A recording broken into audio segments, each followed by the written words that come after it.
into your business. I just feel like there's another weed joke to make as I'm up here.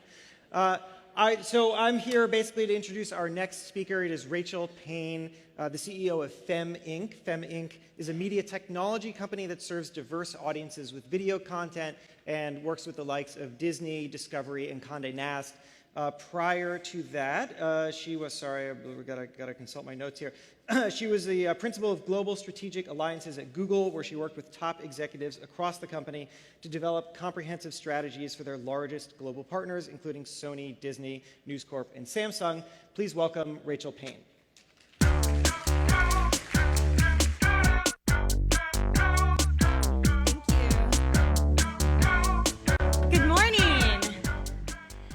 So before I get started, I just want to see a general raise of hands. How many of you would consider yourselves entrepreneurs?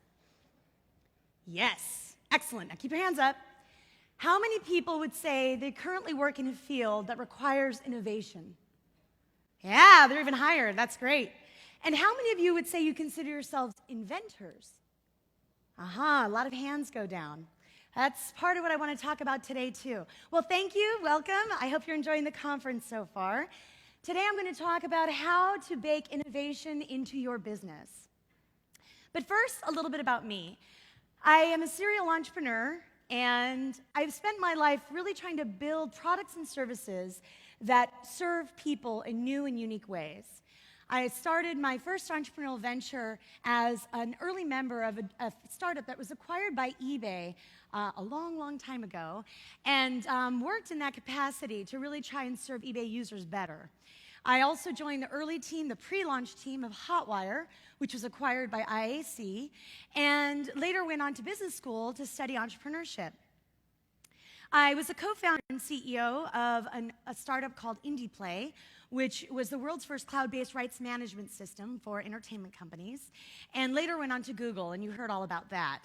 My most recent venture is called Fem Inc., and I'll talk to you a little bit more about Fem Inc. and how we started the company, but suffice it to say, we are an all-female tech founding team.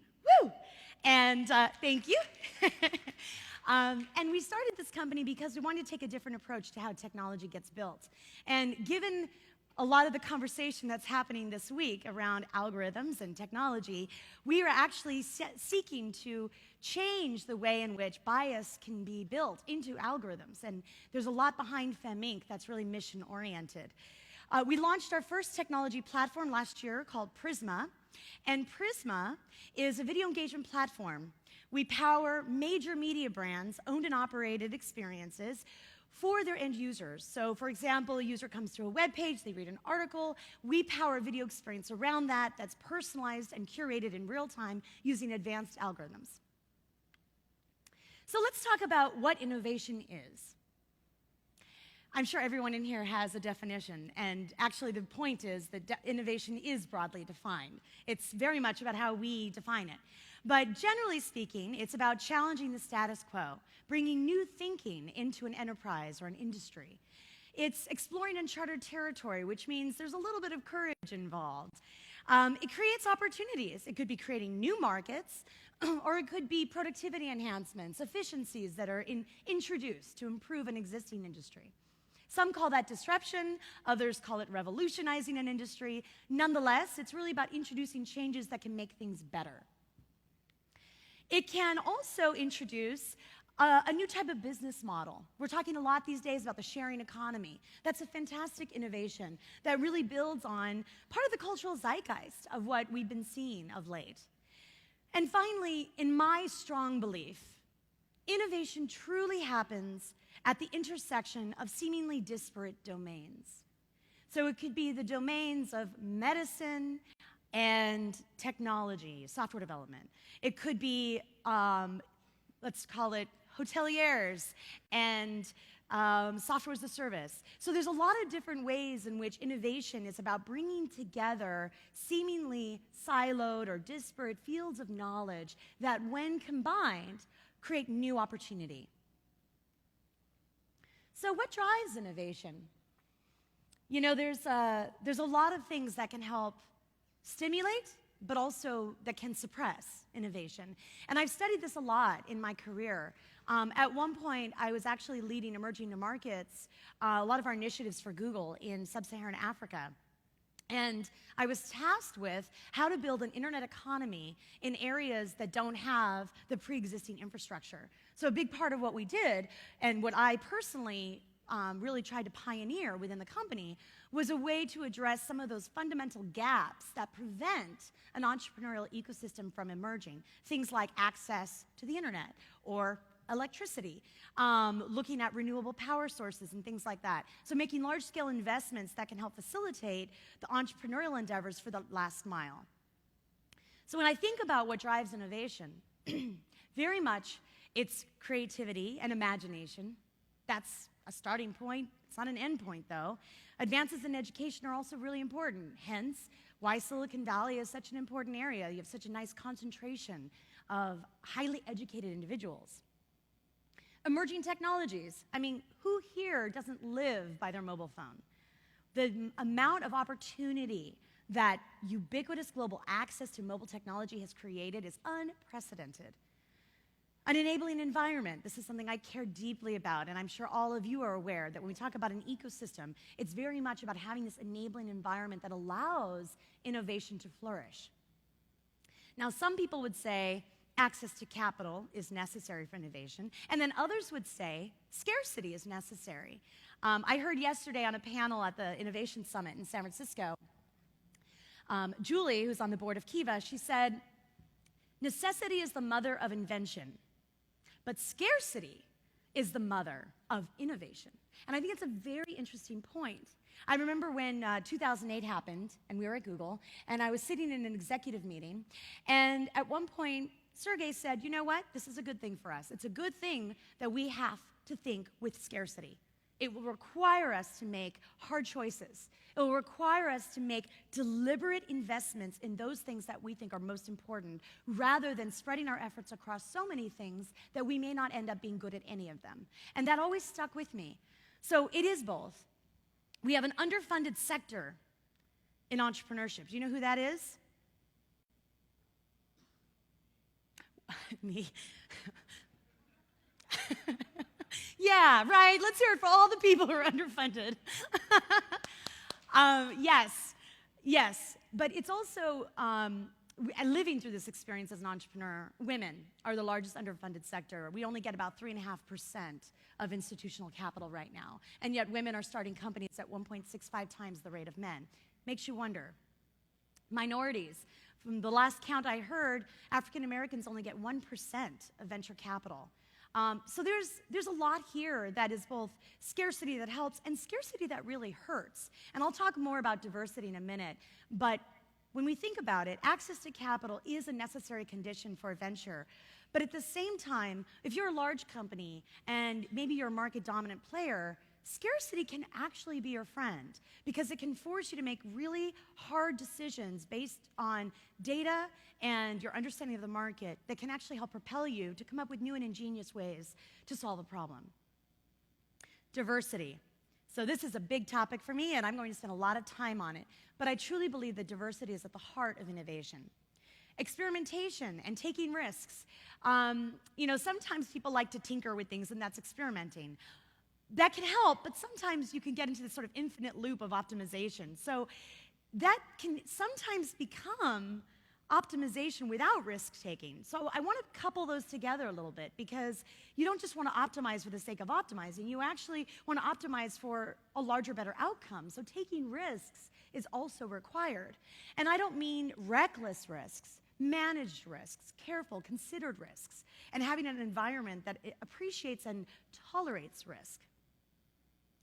Competition. Well, let's talk about that. I mean, there are so many ways in which competition has driven innovation in the telecommunications sector, in video, which is the world that I live in.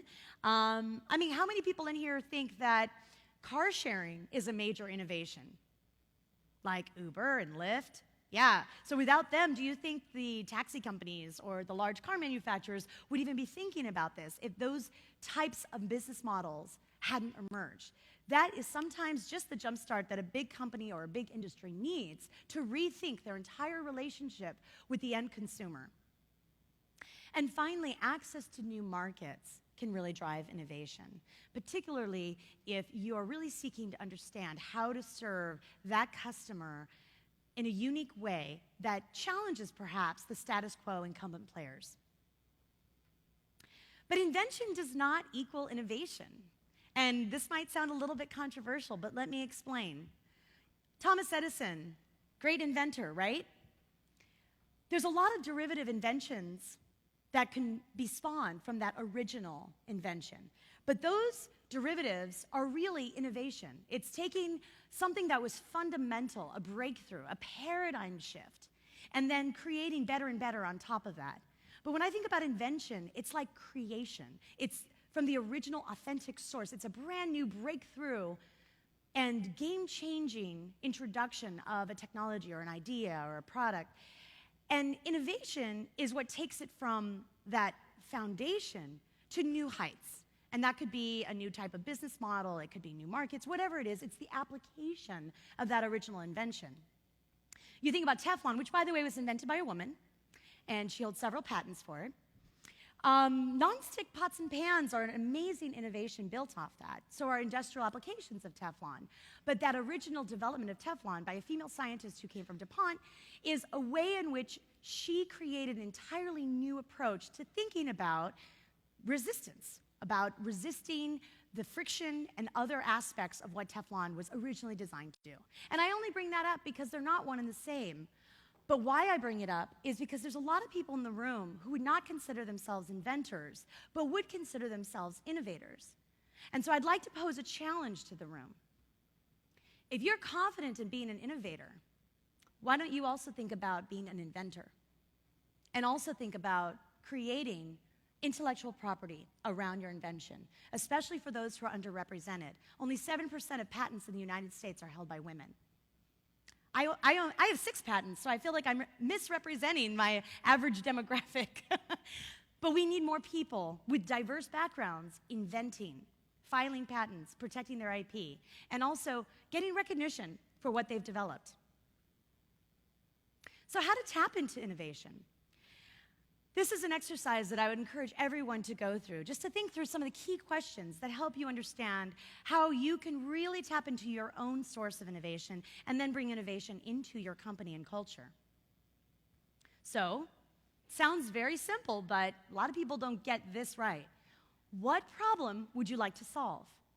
A lot of people are what I call, deep in the trenches in an industry, very close to the field, understanding at the margin what the problems are, the pain points for a particular customer segment.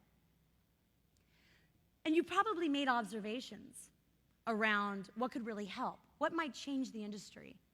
So you may have a really strong sense of the problem. You don't necessarily need to answer, how am I going to solve the problem, right off the bat. Some people think that they need to know that answer before embarking on that journey. That's not necessarily true. It's more important to really understand what is the problem I'm trying to solve, and by corollary, for whom. The how, by the way, is where a lot of innovation happens. That's what's exciting. So define your purpose. What outcome do you want to make possible? I don't think anyone in this room would doubt that Elon Musk said, spaceflight. And guess what? He's doing it. So, be audacious and really think about what is the outcome that you can uniquely make possible. Not the how, but what. What is it that you want to achieve? And what do you do uniquely? So, there's a lot of people that rush into the food delivery space. Okay, but what's the differentiator? What's your strategic competitive advantage? What are the core capabilities that will make you rise above every other player in the market? These are the kinds of questions that in a soul-searching kind of process you need to answer and really be honest with yourself. Because everyone in this room has very unique talents, has very unique experience. But deep down, until you tap into what you are uniquely capable and passionate about doing, you'll never be truly authentic to the kind of innovation that only you, could introduce into the world. And finally, coming back to that original point, Have you observed something in your work that created that spark of an idea? Because that spark is invaluable. That spark, that observation and realization that there is something here that excites you, that is the lead to follow. That is what you should pursue, because that is where innovation just starts to very organically and naturally happen. I like to tell people that being an entrepreneur is the hardest work you will ever love. And you better love it, because it is hard. It is a grueling enterprise. It is often lonely, unless you can create great peer groups to keep you supported and to support others. It is difficult. It is the ultimate roller coaster of an incredible high and an incredible low in the span of 20 minutes. Like, that is what being an entrepreneur is like. So don't do it unless you're doing something that is really fueling a passion, an idea, a spark, because that spark is the beginning of an amazing innovation that you could introduce into the world. So follow your passion and dream big is what will motivate you in those dark days. A big dream is the vision that will get people to follow you, to get the top talent in the world to join your team, because they can see what you see, and you can articulate a vision to them that excites them, the kind of change that they want to see in the world. Take action. So again, begin experimenting, but don't get caught in what I call analysis paralysis, where you're just optimizing and you're not really thinking about the bigger picture. Take a step out of your comfort zone. Think about that big vision and some of the leaps that you could take to get closer to it. Surround yourself with people who are super smart, but not the same. Don't just surround yourself with people who share your strengths, because then you just have a homogenous groupthink. That doesn't actually help create innovation. It can help in a short while. Maybe while you're launching a product and you all work very seamlessly together and it's very efficient, and then guess what? You hit a plateau. I see this all the time. It's the death knell of startups in tech. Surround yourself with really smart people who challenge you, who think differently from you, who come from a different background and life experience. The world is filled with incredibly complex challenges that are multifaceted. To solve these challenges, you need a lot of different perspectives, different ways of seeing the world, different ways of bringing life experience to a problem. And especially if you're working on something that is solving a pain point that you yourself have lived, that is a phenomenal place to start from in terms of pursuing an authentic vision that other people will really buy into.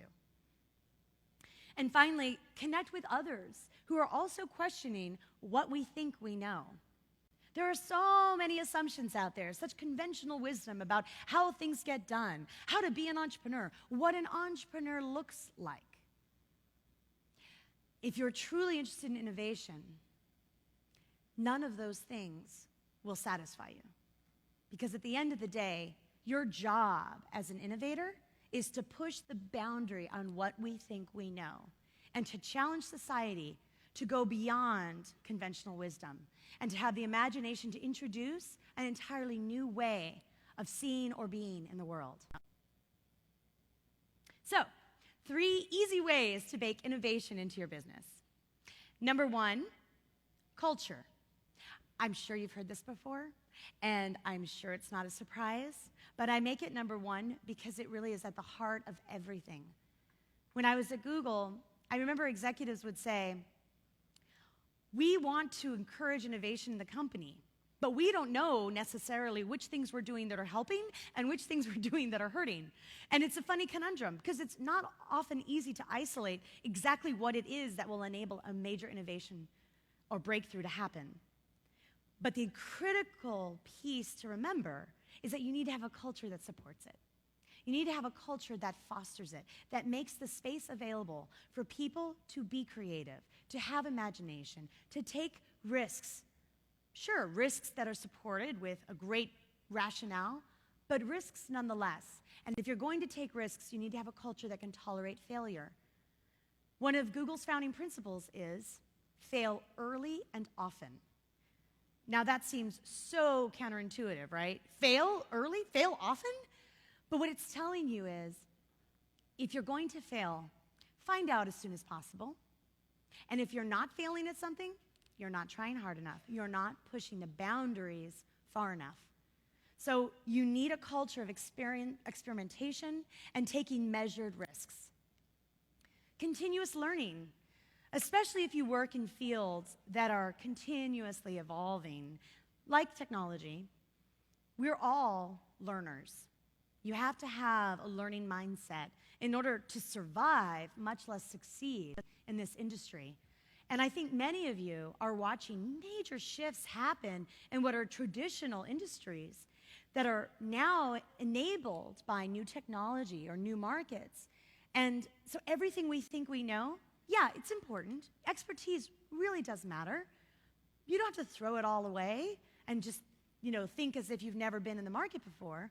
But what's really important to remember is that we don't know. There are so many things we don't know. And so asking yourself and asking others the really challenging questions will force you to remain in a learning mindset. I also am very, very partial to small teams. One, because it's intimate and you can actually develop really great relationships. Two, because there's a strong sense of ownership. I have a core value at my company, and it's think like an owner. And I want everyone to feel that they both have the equity that justifies that, so that if there's a big outcome, they win, they participate in that.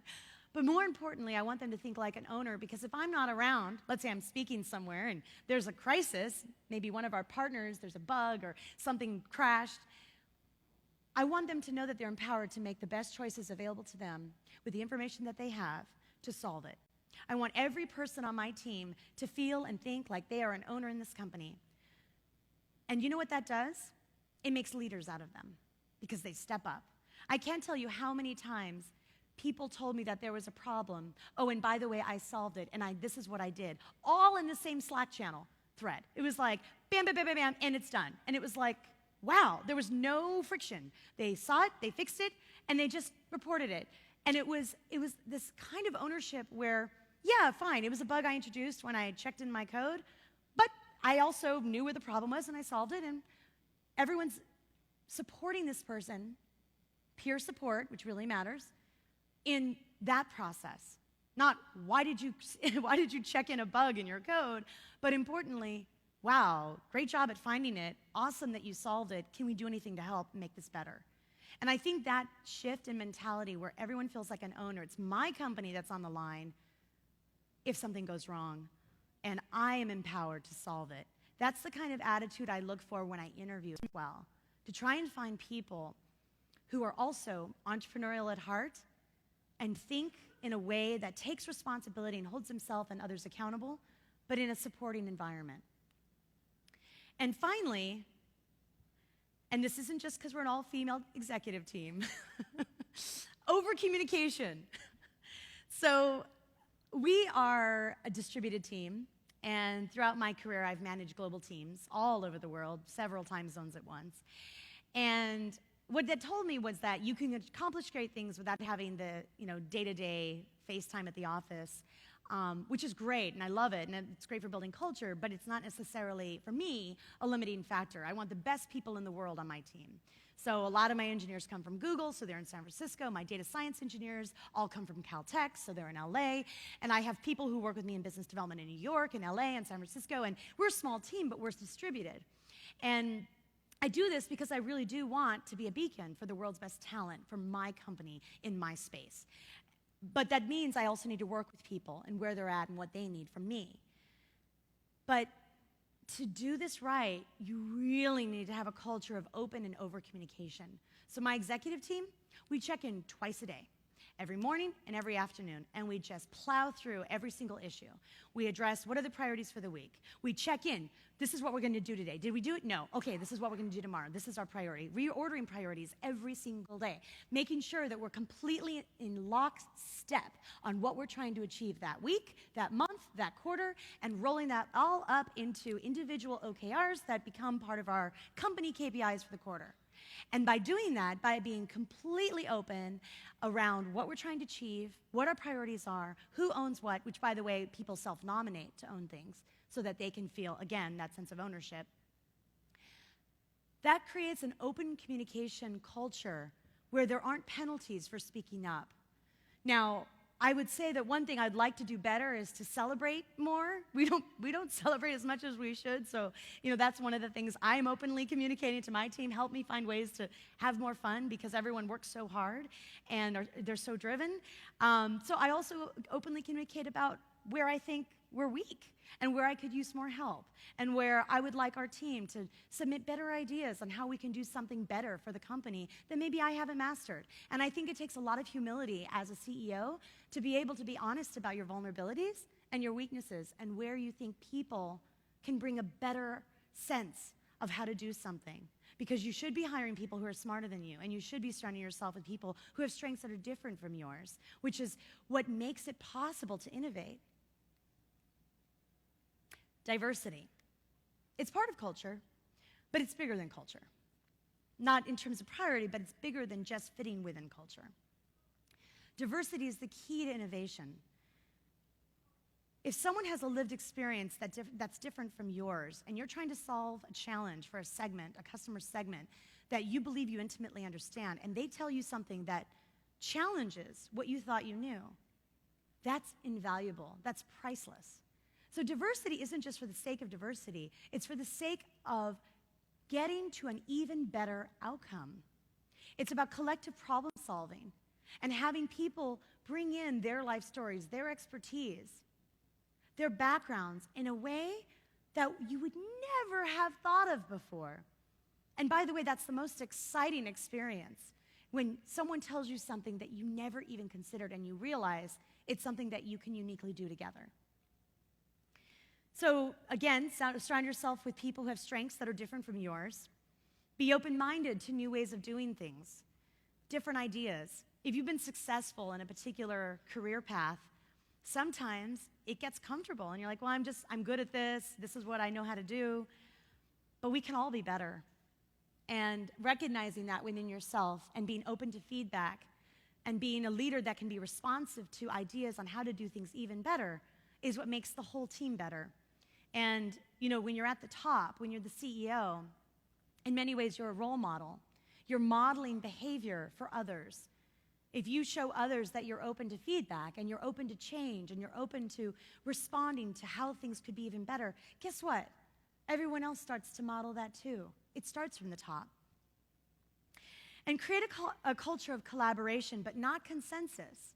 They're different. They seem similar, but they're not. Collaboration is the ability to work across domains in a way that is unified by a purpose, a vision, an idea. It's about these multifunctional teams that come together to solve a problem. Consensus is very much grounded in fear of being different, fear of speaking up. Consensus is, we're going to go around the room, make sure everyone agrees before we do something. I do ultimately want to get to the point where I can convince people to follow my path, but if I can't convince my co-founders, if I cannot convince my executive team that I'm right, then maybe I'm wrong. And that is exactly the feedback signal that I need to make sure that we steer the course, that we pivot, that we course correct wherever needed to make sure that we're not going down a path that makes us fail late or that makes us fail big. And finally, related to this is just to avoid homogeneous thinking. Sometimes when you get a bunch of people who come from the same, fraternity or university or, school in general, you have a culture that has a lot of implicit alignment, a lot of words that people understand. So I come from Google. There's a particular kind of culture. My CTO also came from Google. We were both there for about 8 years each. The great news about that is that we have a common language. My first VC investor in our current company also was an executive at Google and sold a company to Google. Again, very efficient. There are words that we say and we know what each other means. We get to the point. But it doesn't stop there. It's great to have that, but there needs to be more than that. And so I hired people who are so very different from me that bring a perspective that I would never have. Because while this is great and it's efficient, you don't want to be efficient about going down the wrong path. That doesn't solve anything. So I appreciate why having that shared culture and common frame of reference matters. But it's also important to remember that diversity is what's going to drive the innovation. So this is my team. This is my executive team. And as I mentioned, my CTO, Natasha, was an early Google search engineer and built large scalable platforms, Google News, Google Plus content recommendations, and has done a lot of work in and around scaling global platforms. My chief data scientist is completely different. She came from academia. She has a background in neuroscience and behavioral economics from Caltech. She was a professor. She conducted large-scale studies looking at how people respond to content and has published widely. You bring an academic into a tech environment, inevitably people will see things differently. And that is really what has helped create our special sauce, our secret sauce that makes us so different from others in the space because we're just thinking about it differently. And finally, my chief revenue officer, who does share some similarities to me, but she came from Amazon most recently. And Amazon has a very different culture than Google.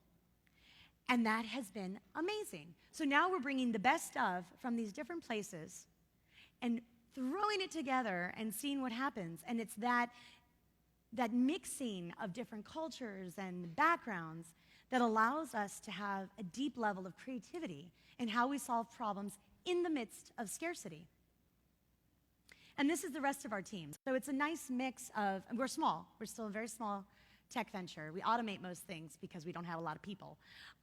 So we have a range of backgrounds represented in my company. And the mission of Fem Inc., by the way, is to serve diverse audiences with video content that resonates. Because video is global. Audiences are global. So we have to think about what does the world need, not just what does California need when we're trying to build technology to serve diverse audiences. And finally, to bake innovation into your business, you have to invest in it. You have to make it a priority. So I know this is a really hard first step for many of us, but you have to raise the necessary capital in order to invest in your idea. And investing in your idea means a commitment to your idea. If it's a side project that you only do on the weekends, that's great for getting started. It's hard to make that really become its full potential. So at some point, you need to make that leap and just go for it and invest in your idea with your full heart and your full commitment. I get asked a lot by people who want to know, what's the right time? What's the right time for me to leave my big company job, my cushy job, or the thing I know, to do something different and scary? And my answer is, when you can't stop thinking about it at night and it makes it hard to sleep. When the thing you're most excited about doing in the day is working on it in the late hours of the night after you get off work from your full-time job. When on the weekends, you're so obsessed with it that you give up all the fun things you might normally do because all you want to do is work on this idea. That's when. Make the leap, because it's begging for your attention and you're ready.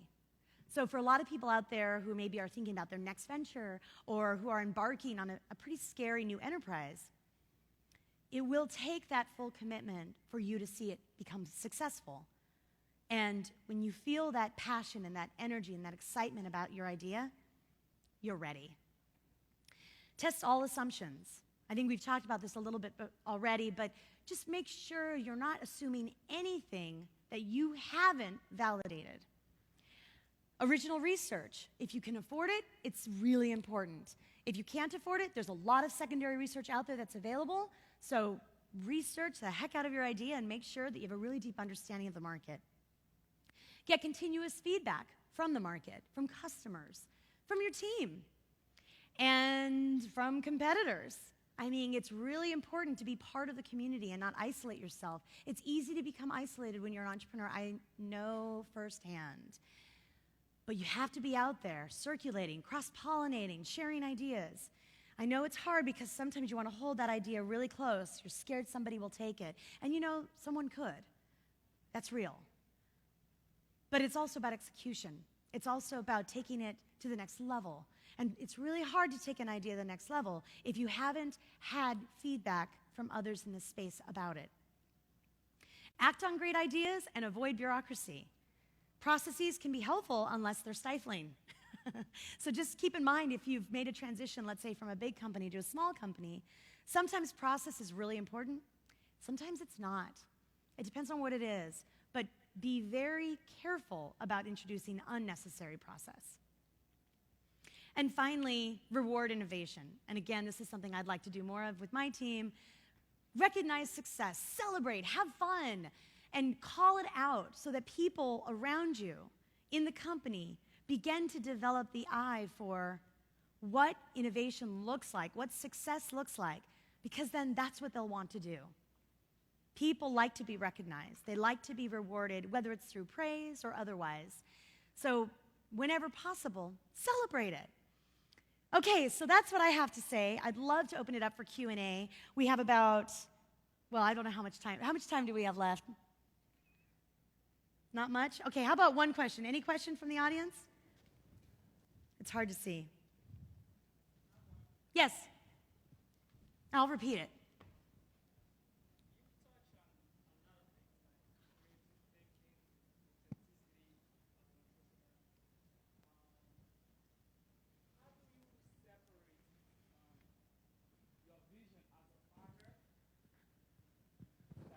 Passion.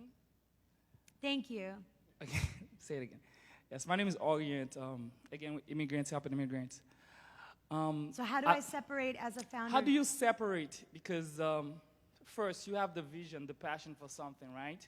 The idea. You are the founder. How do you separate your passion as a founder from the functions, that you are going to have, as a CEO? What are the demarcations you have between a founder drive and a CEO?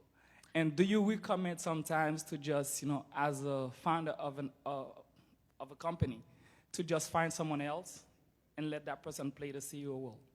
These are great questions, and there's a lot packed into that, so I'll do what I can to answer it.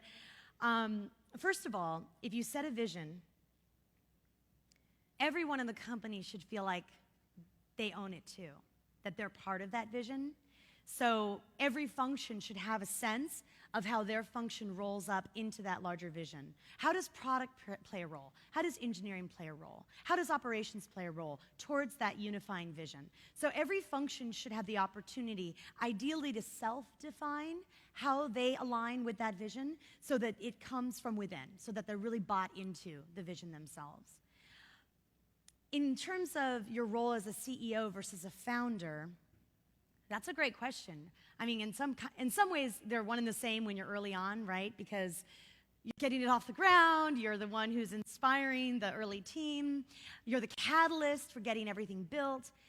But the CEO function is actually, in some ways, it's both like the most glamorous and it's also the least glamorous. I mean, it's the job of making sure all of your legal agreements are intact and compliant. It's the job of, determining your options packages. And, it's all the things that are both interesting and not interesting at the same time. So yes, you get to be the public face of the company, maybe if that's what you choose, but usually that's usually what you do, but you also have to do all the other nitty-gritty work that requires you to be aware of how the company is actually operating so that you don't have a lot of surprises. You want to make sure that you're, following laws, that you're, meeting the needs of partners and customers, that you're following HR regulations. I mean, so there are things about it that are operational, and then there are things about it that are more external facing, and that's where you're kind of the figurehead of the company. A lot of founders do eventually turn over the job of the CEO to what they call professional CEOs. And I think that's really up to the person. I know a lot of founders who've done that, and they're non-operating founder. They might still be on the board. I don't think that there's one right answer to that. Part of it comes from maybe there's an exit, like you're going public and you want to CEO who's done that before. Sure, sometimes VCs will replace a CEO if they think that you're at a scale where they need someone new and different. But if it's your baby and you're the founder and you don't want to give it up and you believe you're the best person for the job of CEO, then be the CEO. So that's a hard one to answer. I think it's very much driven by the person. So I think we're probably out of time. Okay, one more. Yeah, Sai, how are you? So I have a question. So I have a company as well, and when I first started off, I had one manager, which was great, and I love the slide you said about empowering your managers, and having them have a feeling of owning and running the company. So now I have a few. I don't have one. I have a few. So great question for a great question for you is. I kind of have your same mantra in terms of empowering employees, but then every now and then you get challenged, right? Mm-hmm. Because they feel they're a little too comfortable, which can be good or bad. So how do you approach when employees challenge you? Mm-hmm. Okay, so this might also sound a little bit controversial, but check your ego at the door. I am very proud to say that in my company, there's a lot of really talented people, but there aren't a lot of egos. And I think ego can sometimes be a little bit blinding so that you're not able to receive feedback. So if you put your ego aside and you enter as your authentic self and people challenge you, great, ask questions. What are they challenging? Are they challenging you, the person? Well, then that could be a culture thing. There could be some problems there, but maybe they're just challenging your direction. Maybe they're challenging your idea. Maybe they're challenging the path. Great. Tell me how to make it better.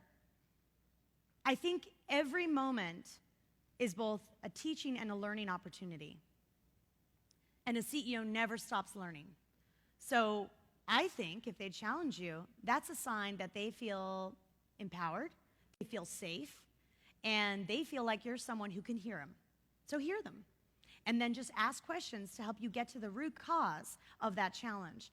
And what you may find is underneath what they said is something even more profound. And that is priceless insight.